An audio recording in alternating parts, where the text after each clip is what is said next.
اردو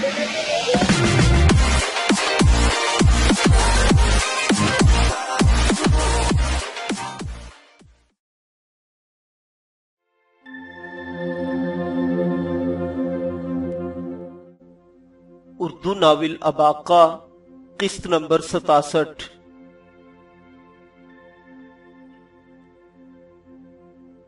توتم خان کوئی 2 ماہ کالی وادی کے قید خانے میں سڑتا رہا۔ سخت گرمی میں اس کھلے آسمان کے نیچے پتھر توڑنے پڑے اور بوجھ اٹھانا پڑا۔ اس نے بار بار یہی سوچا کہ جعفر داراب سے بگاڑ کر اس نے اچھا نہیں کیا۔ پھر اسے معلوم ہوا کہ جعفر داراب اپنے نامعلوم سفر سے واپس لوٹ آیا ہے۔ اس نے ایک خاص آدمی کے ہاتھ اسے پیغام بھجوایا کہ وہ اپنی غلطی پر شرمندہ ہے اور اس سے مل کر معافی مانگنا چاہتا ہے۔ کچھ بھی تھا، توتم خان منگولوں کا سفیر تھا۔ جعفر داراب کے لیے وہ ایک نہایت اہم شخص تھا۔ اس نے اسے بلوا بھیجا۔ توتم خان نے جعفر داراب سے معافی مانگ لی اور اس سے وفاداری کا عہد کیا۔ وہ مارینہ کے متعلق پوچھنا چاہتا تھا کہ اس کا کیا ہوا، لیکن اس کی ہمت نہیں پڑی۔ جعفر داراب نے بھی اس بارے میں کوئی بات نہیں کی۔ چند روز بعد جعفر داراب نے اسے بلایا۔ اس کی باتوں سے ظاہر ہوا کہ اس نے توتم خان کی معذرت قبول کر لی ہے اور اب وہ اس کی قابلیت کے مطابق کوئی ذمہ داری سونپنا چاہتا ہے۔ جعفر داراب نے توتم خان کو نیلے پہاڑ کے اندر موجود محافظوں کی سرداری سونپی۔ اگلے ہی روز توتم خان نے اپنا کام سنبھال لیا۔ وہ جب سے یہاں آیا تھا پہلی بار نیلے پہاڑ کے اندر گیا تھا۔ پہاڑ کے اندر داخل ہوتے ہی دائیں طرف جعفر داراب کا نو تعمیر شدہ محل نظر آتا تھا۔ پہاڑ کو اندر سے کھود کر دیدہ زیب دالانوں، راہداریوں اور خوابگاہوں کی شکل دے دی گئی تھی۔ آئینوں کا استعمال اس کثرت سے کیا گیا تھا کہ قندیلیں روشن ہوتے ہی در و دیوار بقائے نور بن جاتے تھے۔ وادی کی نسبت یہاں کا درجہ حرارت بھی بہت کم رہتا تھا۔ بائیں جانب وہ سرنگ تھی جو بل کھاتی راجی خاتون کی رہائش گاہ کی طرف جاتی تھی۔ توتم خان کو اس حصے کی محافظت سپرد کی گئی تھی۔ سرنگ کے دہانے سے آگے قریباً 200 گز کا فاصلہ توتم خان کی عملداری میں آتا تھا۔ اس سے آگے راجی خاتون نے اپنی ذاتی محافظ عورتیں تعینات کر رکھی تھی۔ خاص اور نہایت اہم ضرورت کے سوا مرد محافظوں کو اس سے آگے جانے کی اجازت نہیں تھی۔ توتم خان کو اپنی اس نئی ملازمت پر کئی روز ہو گئے۔ ایک روز اس نے راجی خاتون کے محافظ دستے کی سالار صوبیہ کو دیکھا جو نہایت تیزی سے راجی خاتون کی رہائش گاہ کی طرف جا رہی تھی۔ توتم خان نے اس سے پہلے بھی اسے کئی دفعہ راجی خاتون کے پاس آتے جاتے دیکھا تھا، لیکن آج اس کا انداز کچھ دوسرا تھا۔ وہ نہایت خوش نظر آتی تھی اور اس کا انداز بتا رہا تھا کہ وہ راجی خاتون کے لیے نہایت اہم اطلاع لے کر جا رہی ہے۔ توتم خان کی رگیں تجسس پھڑکی۔ وہ خود کو صوبیہ کے تعاقب سے باز نہ رکھ سکا۔ مختلف سرنگوں سے ہوتی ہوئی صوبیہ راجی خاتون کی قیام گاہ کے سامنے پہنچ گئی۔ دروازوں پر کھڑی محافظ عورت نے ٹھٹک کر توتم خان کو دیکھا، لیکن وہ ہاتھ میں ایک کاغذ لیے اعتماد سے آگے بڑھتا چلا گیا۔ محافظ عورتوں نے سمجھا شاید وہ کوئی ضروری نوعیت کا پیغام لے کر جا رہا ہے۔ آخر توتم خان اس دروازے کے سامنے پہنچ گیا جس پر دبیز مخملی پردے لٹک رہے تھے اور دو گونگی بحری خادمائیں ایک نہایت خوبصورت قندیل کے نیچے مؤدب کھڑی تھی۔ توتم خان پھرتی سے ایک دیوار کے ساتھ چپک گیا۔ اس کے دل میں شدید خواہش ابھر رہی تھی کہ وہ راجی خاتون کا مسکن دیکھے، لیکن اس سے آگے بڑھنا سخت خطرناک تھا۔ وہ وہیں کھڑے ہو کر اندر کی آوازیں سننے لگا۔ صوبیہ اور راجی خاتون بلند آواز سے باتیں کر رہی تھی۔ صوبیہ خوشی سے لرزہ آواز میں کہہ رہی تھی، خاتون معظم، میں نے اپنی آنکھوں سے مارینہ کو دیکھا ہے۔ راجی خاتون بولی، اس کا مطلب ہے اب آقا اور سلطان جلال الدین بھی یہاں موجود ہوں گے۔ بالکل خاتون معظم۔ راجی خاتون بولی، مجھے ایک اور بات بھی سمجھ آ رہی ہے۔ میرا اندازہ ہے کہ اب آقا اور سلطان جلال نے شیخ نجدی کو ٹھکانے کو نحس کر دیا ہے۔ شیخ نجدی اپنی جان بچا کر بھاگا ہے اور اب آقا وغیرہ اس کا پیچھا کرتے ہوئے یہاں تک آئے ہیں۔ صوبیہ حیرت سے بولی، آپ کا مطلب ہے کہ شیخ نجدی بھی یہاں موجود ہے؟ بالکل۔ راجی خاتون کی مترنم اور پورے اعتماد آواز ابھری، شیخ نجدی اس وادی میں آ چکا ہے اور اس وقت جعفر داراب کی پناہ میں ہے۔ صوبیہ بولی، خاتون معظم، آپ کا قیافہ ہمیشہ درست ثابت ہوا ہے۔ ذرا اب آقا اور سلطان جلال کے متعلق بھی تو اندازہ لگائیے، وہ کہاں ہے؟ خاص طور پر اب آقا کے متعلق تو آپ کے دل کی گواہی معتبر ہوگی۔ صوبیہ کی آواز میں ہلکی سی شوخی تھی۔ کیا مطلب؟ راجی خاتون کی آواز آئی۔ صوبیہ بولی، میری پیاری ملکہ، بندھی ایک مدت سے آپ کے ساتھ ہے، آپ کی قیافہ شناسی سے وہ بھی فیضیاب ہوئی ہے۔ اب آقا کے نام پر آپ کے رخساروں پر کھلنے والی شفق اسے بہت کچھ سمجھا دیتی ہے۔ صوبیہ، راجی خاتون کی تحکمانہ آواز ابھری، معافی چاہتی ہوں خاتون معظم۔ صوبیہ جلدی سے بولی، پھر بھی بتائیے اب آقا اور سلطان جلال کہاں ہوں گے؟ چند لمحے کمرے میں خاموشی طاری رہی، پھر راجی خاتون کی گھنٹیوں جیسی پراسرار آواز ابھری، وہ بھی وادی میں موجود ہے، کھلے آسمان کے نیچے۔ کھلے آسمان کے نیچے؟ کہیں مشقت کر رہے ہیں؟ صوبیہ بولی، خاتون معظم، میں کچھ سمجھی نہیں۔ راجی خاتون بولی، فی الحال اسے راز ہی رہنے دو، کیونکہ میں خود بھی یقین سے کچھ نہیں کہہ سکتی۔ تم اب فوراً یوں کرو کہ اس مکان کی نگرانی شروع کر دو جہاں مارینہ موجود ہے۔ ممکن ہے اب آقا یا اس کے ساتھیوں میں سے کوئی اس تک پہنچے، اور ہاں، اب آقا اور اس کے تمام ساتھیوں کو تحفظ دینا بھی تمہاری ذمہ داری ہے۔ آپ فکر ہی نہ کریں ملکہ، بندی آپ کے حکم پر جان دینا خوش نصیبی سمجھتی ہے۔ راجی خاتون سے اجازت لے کر صوبیہ باہر نکل آئی۔ وہ چست لباس میں ملبوس، سر پر خود پہنے اور کمر سے تلوار لٹکائے تیزی سے دہانے کی طرف جا رہی تھی۔ اپنی مردانہ چال سے وہ بالکل کوئی لڑکا دکھائی دیتی تھی۔ جب وہ کچھ دور نکل گئی تو توتم خان بھی اپنی جگہ سے حرکت میں آ گیا۔ مختلف محرابی دروازوں سے گزر کر وہ دہانے پر پہنچا تو صوبیہ اپنے گھوڑوں کو ایڑ لگا رہی تھی۔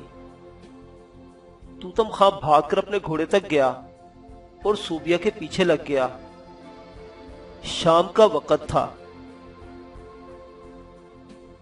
ڈوبتے کالے سورج کی سرخی آسمان پر پھیلی ہوئی تھی۔ توتم خان نے احتیاط سے صوبیہ کا تعاقب شروع کر دیا، لیکن جلد ہی توتم خان کی یہ خوش فہمی دور ہو گئی کہ صوبیہ اپنے تعاقب سے بالکل بے خبر ہے۔ یہ نہایت تشویشناک صورت تھی۔ اس نے صوبیہ سے اپنا فاصلہ اور بڑھا دیا، مگر جو ہی وہ ایک گلی میں مڑا، صوبیہ 20-25 گز دور کھڑی نظر آئی۔ اس کا رخ توتم خان کی طرف تھا۔ توتم خان نے چہرہ پگڑی میں چھپا رکھا تھا، اس لیے اسے یقین تھا کہ صوبیہ اسے پہچان نہ پائی ہوگی۔ پھر بھی غیر ارادی طور پر اس کے ہاتھوں نے لگام کھینچ لی۔ گھوڑا رک گیا۔ گھوڑا رکتے ہی صوبیہ کا شک یقین میں بدل گیا اور اس نے اپنا گھوڑا تیزی سے توتم خان کی طرف بڑھایا۔ توتم خان کے عیار ذہن نے نہایت عجلت میں ایک فیصلہ کیا۔ اس نے گھوڑے کو موڑا اور اندھا دھند مخالف سمت بھاگ کھڑا ہوا۔ جعفر داراب کی جلی ہوئی احرام نما رہائش گاہ کے قریب سے ہو کر وہ ٹیلوں کی طرف بڑھ گیا۔ حسب توقع صوبیہ اس کے تعاقب میں تھی۔ ٹیلوں میں پہنچ کر توتم خان نے پھرتی سے اپنا گھوڑا چند جھاڑیوں کی اوٹ میں کر لیا۔ بھاری بھرکم ہونے کے باوجود اس میں بلا کی پھرتی تھی۔ اس نے اپنی تلوار نکالی اور صوبیہ کا انتظار کرنے لگا۔ جو ہی صوبیہ گھوڑا دوڑاتی درختوں کے قریب سے گزری تو توتم خان نے اپنے گھوڑے کو ہلکی سی ایڑ لگائی اور لپک کر صوبیہ پر وار کیا۔ تلوار صوبیہ کے کندھے پر پڑی اور وہ گھوڑے سمیت الٹ کر زمین پر گری۔ گھوڑا ہی نہناتا ہوا ایک جانب بھاگ گیا۔ صوبیہ دو قلا بازیاں کھا کر کھڑی ہوئی تو توتم خان گھوڑے پر سوار اس کے سامنے کھڑا تھا۔ صوبیہ کا آہنی خود گر چکا تھا۔ توتم خان گھوڑے پر سے ہاتھ بڑھا کر اس کے بال اپنی مٹھی میں جکڑ لیے اور تلوار اس کی گردن پر رکھ دی۔ وہ چاہتا تھا کہ تلوار کے زور پر صوبیہ سے مارینا کا اتا پتہ معلوم کرے، لیکن اس نے راجی خاتون کی محافظ خاص کی عسکری مہارت کا اندازہ لگانے میں بہت غلطی کی تھی۔ دفتن صوبیہ نے توتم خان کا تلوار والا ہاتھ پکڑا اور ایک زبردست جھٹکے سے زمین پر گرا دیا۔ اس کے ساتھ ہی اس کی تلوار نیام سے باہر آئی اور بجلی بن کر توتم خان کے سر پر چمکی۔ توتم خان نے صوبیہ سے تلوار زنی شروع کی تو جلد ہی اسے اندازہ ہو گیا کہ وہ کس پائے کی شمشیر زن ہے۔ توتم خان کو دانتوں پسینہ آ گیا۔ وہ دو بار گرتے گرتے بچا اور تیسری بار سچ مچ گر پیا۔ لینے کے دینے پڑ گئے۔ پھر اس نے اپنی عیاری سے کام لیا۔ ایک ہاتھ سے صوبیہ کا وار روکتے ہوئے اس نے دوسرے ہاتھ سے اسے رکنے کا اشارہ کیا۔ ٹھہرو لڑکی، میری بات سنو۔ صوبیہ نے تلوار کی نوک توتم خان کے سینے پر رکھ دی۔ پگڑی ہٹاؤ، وہ گرج کر بولی۔ اس وقت توتم خان اپنی مہارت دکھا گیا۔ اپنا سینہ بچا کر اس نے نہایت پھرتی سے تلوار کا سیدھا وار کیا۔ صوبیہ کے منہ سے آہ نکل گئی۔ تلوار اس کے سینے میں پیوست ہو چکی تھی۔ وہ لڑ کھڑا کر گری، لیکن گرتے گرتے بھی اس نے توتم خان کے سر کو نشانہ بنانے کی کامیاب کوشش کی، جو ناکام رہی۔ صوبیہ کے چہرے پر ایک مطمئن مسکراہٹ تھی۔ موت کا کرب اس مسکراہٹ کے پیچھے معدوم ہو چکا تھا۔ چند لمحوں بعد اس کی آنکھیں پتھرا گئی۔ کھلے آسمان کے نیچے اباکا پتھر توڑ رہا تھا۔ اس سے چند گز کے فاصلے پر سردار یورک اور سلیمان بھی اسی کام میں مصروف تھے۔ سلطان جلال الدین ان میں نہیں تھا۔ وہ تینوں اپنے منصوبے کے مطابق کل رات ہی اس قید خانے میں داخل ہو گئے تھے۔ اس کے لیے انہیں صرف ایک محافظ کی جان لینا پڑی تھی۔ ہاں، اب اگر وہ یہاں سے نکلنا چاہتے تو شاید 20 قتل کر کے بھی نہ نکل سکتے تھے، لیکن فی الحال وہ نکلنا چاہتے بھی نہیں تھے۔ انہیں اس قید خانے سے اس وقت نکلنا تھا جب یہاں کا ہر قیدی جعفر داراب کے خون کا پیاسا ہو چکا ہوتا۔ انہیں ان بے جان جسموں میں زندگی کی تڑپ اور جینے کا حوصلہ پیدا کرنا تھا۔ ان کے جھکے ہوئے سروں کو اٹھانا تھا اور ان کے ہاتھوں کو وہ توانائی دینی تھی کہ اکڑی ہوئی گردنیں خود بخود ان کی گرفت میں آ جائیں۔ انہیں ان لوگوں کی کایا پلٹنی تھی، اور یہ مقصد کسی ایسی انہونی سے حاصل ہو سکتا تھا جس کا ظلم اس کالی وادی میں تصور بھی نہ کیا جا سکتا ہو۔ مظلوم تعداد میں بہت تھے، لیکن حوصلہ میں بہت تھوڑے۔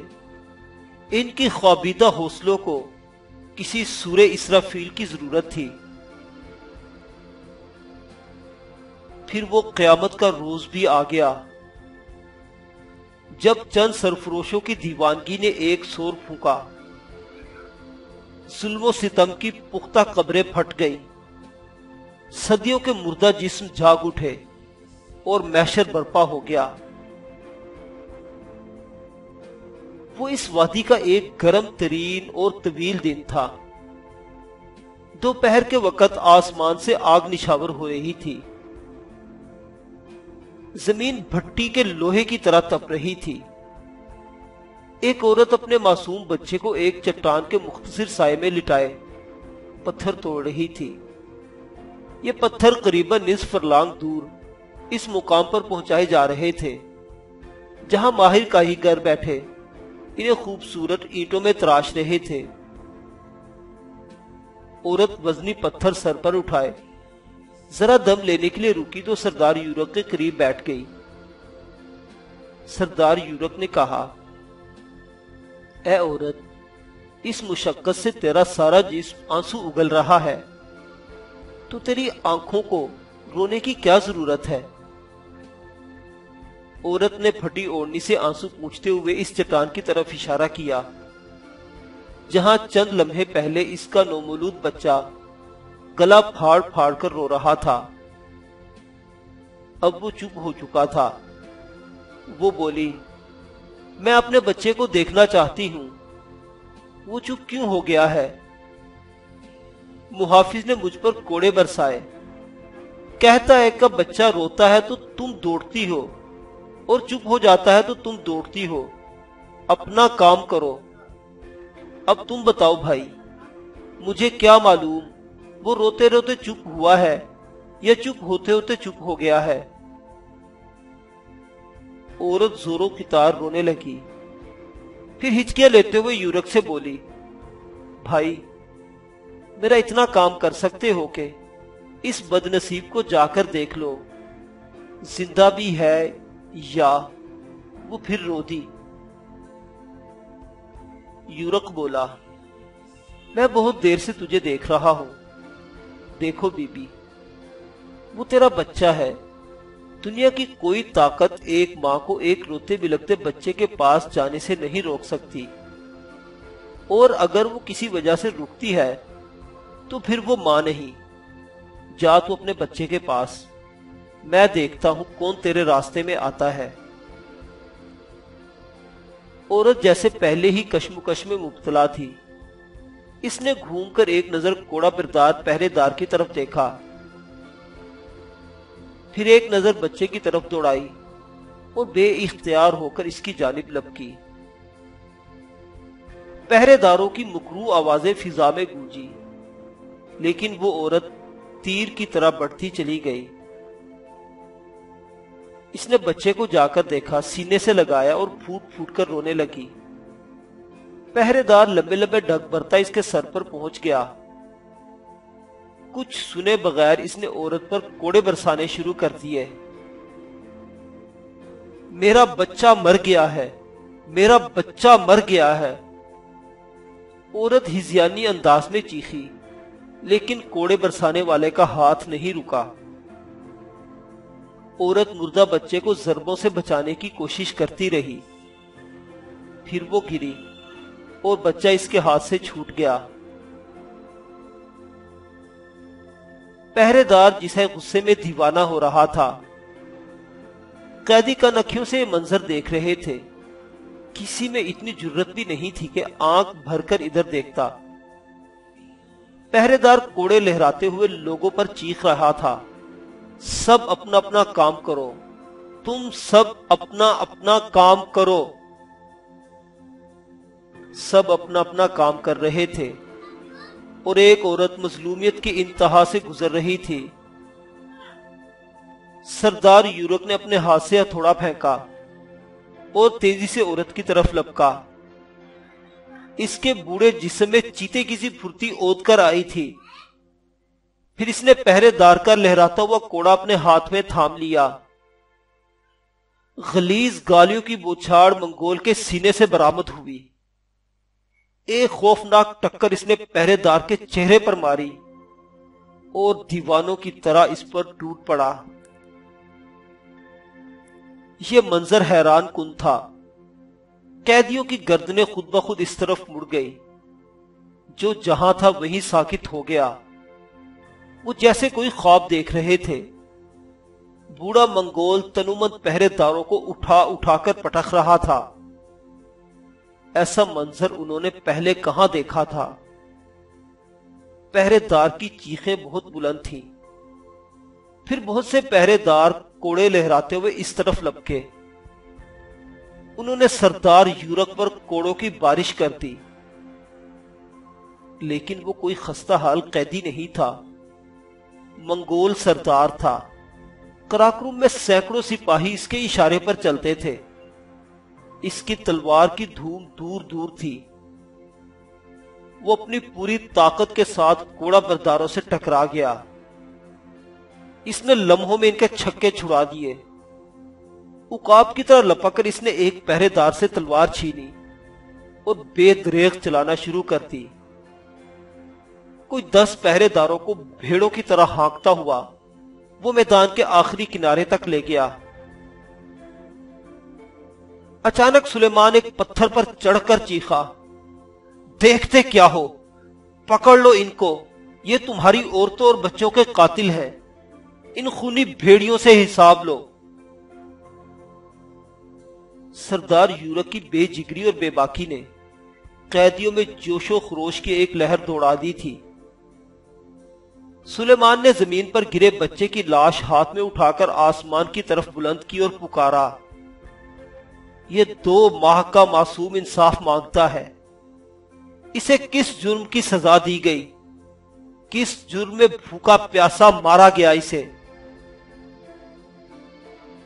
لوگوں کے سینوں میں سلگتی ہوئی آگ ایک بھڑک اٹھی۔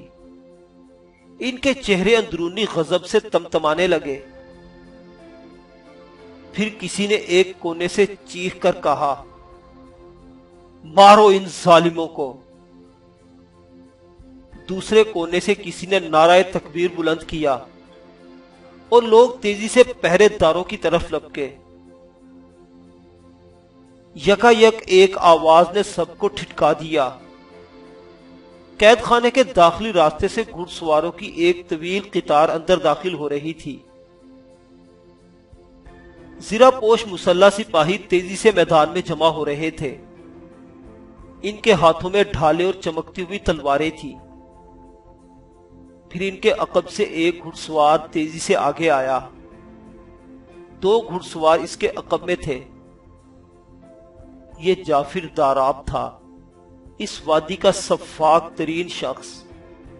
اس کے ایک ہاتھ میں اریاں تلوار اور دوسرے میں کوڑا تھا۔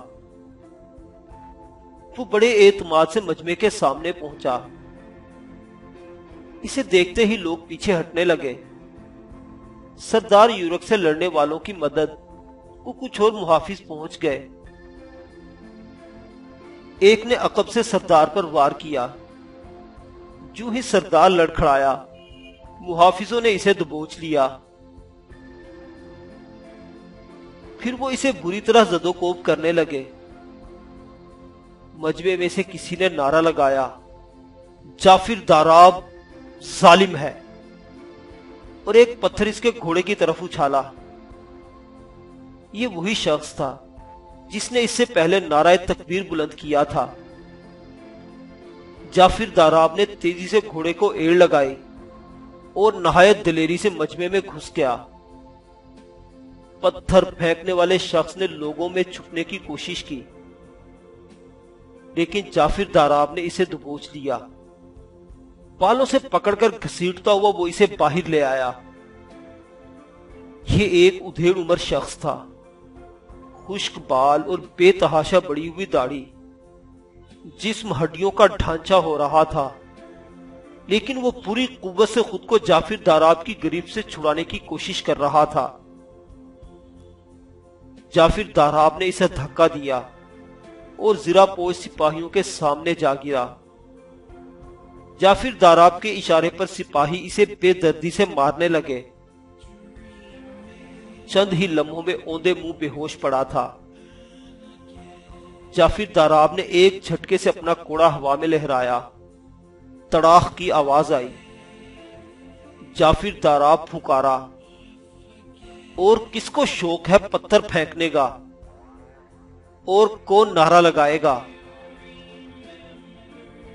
لوگوں کو جیسے سانپ سونگھ گیا تھا۔ یورپ کی مدد کو لپکنے والے بھی نہ جانے کن کونوں میں چھپ گئے تھے۔ سہمے ہوئے لوگوں کے اس ہجوم میں اباقہ بھی موجود تھا۔ وہ خاموشی سے اس ساری کاروائی کو دیکھ رہا تھا اور سوچ رہا تھا کہ اس کا آگے بڑھنا ٹھیک ہے یا نہیں۔ وہ جانتا تھا اس کے گرد کھڑے مرد و زن کے سینوں میں ایک آگ روشن ہے، لیکن کیا یہ آگ شعلہ بن سکے گی؟ شعلہ بن کر دشمن کو چاٹ سکے گی؟ جو کچھ ہونا تھا ایک لمحے میں ہو جانا تھا۔ اس ایک لمحے میں لوگ بھیڑ بکریوں کی طرح بھاگ بھی سکتے تھے اور جعفر داراب کے سامنے ڈٹ بھی سکتے تھے۔ اس کے لیے موت بھی بن سکتے تھے۔ یہ فیصلے کا لمحہ تھا اور فیصلہ بہت مشکل تھا۔ جعفر داراب چیخ کر سپاہیوں سے بولا، لے جاؤ اس مردود کو باندھ کر۔ سپاہیوں نے سردار یورپ کی مشکیں کسی اور گھسیٹتے ہوئے قید خانے سے باہر لے چلے۔ جعفر داراب اب بھی مجمع کے سامنے کھڑا تھا۔ اس کا اعتماد دیدنی تھا۔ پھر اس نے زور سے کوڑا لہرایا اور چیخا، چلو سب لوگ، چلو اپنا اپنا کام کرو۔ لوگوں نے مردہ قدموں سے جنبش کی اور اس لمحے اباقہ اپنی جگہ سے حرکت میں آیا۔ وہ بھاگتا ہوا مجمع سے باہر نکلا اور کسی درندے کی طرح جعفر داراب پر جھپٹا۔ اس نے جعفر داراب کا گریبان پکڑا اور ایسا شدید جھٹکا دیا کہ وہ اٹھتا ہوا زمین پر آیا۔ تلوار اس کے ہاتھ سے چھوٹ کر دور جا گری۔ اباقہ نے اسے گریبان سے پکڑ کر اٹھایا اور ایسا زوردار مکہ اس کے سینے میں مارا کہ وہ تکلیف سے دوہرا ہو گیا۔ پھر اباقہ کی بھرپور ٹانگ جعفر داراب کے منہ پر پڑی اور وہ لڑکھڑاتا ہوا مجمع کے سامنے جا گرا۔ یہ سب کچھ چند ساعتوں کے اندر اندر ہو گیا۔ ایک مجمع میں ہلچل پیدا ہوئی، کچھ آوازیں بلند ہوئی اور پھر جیسے سیلاب نے حفاظتی بند توڑ دیے، کھولتا ہوا آتش فشاں پھٹ پڑا۔ لوگ چلاتے ہوئے جعفر داراب اور اس کے ساتھیوں پر ٹوٹ پڑے۔ کالی وادی کی کالی حکومت اپنی تاریخ کے سب سے خوفناک بحران کا شکار ہو چکی تھی۔ جعفر داراب کے آہن پوش سپاہیوں نے نہتے لوگوں کو تلواروں اور نیزوں سے روکنا چاہا۔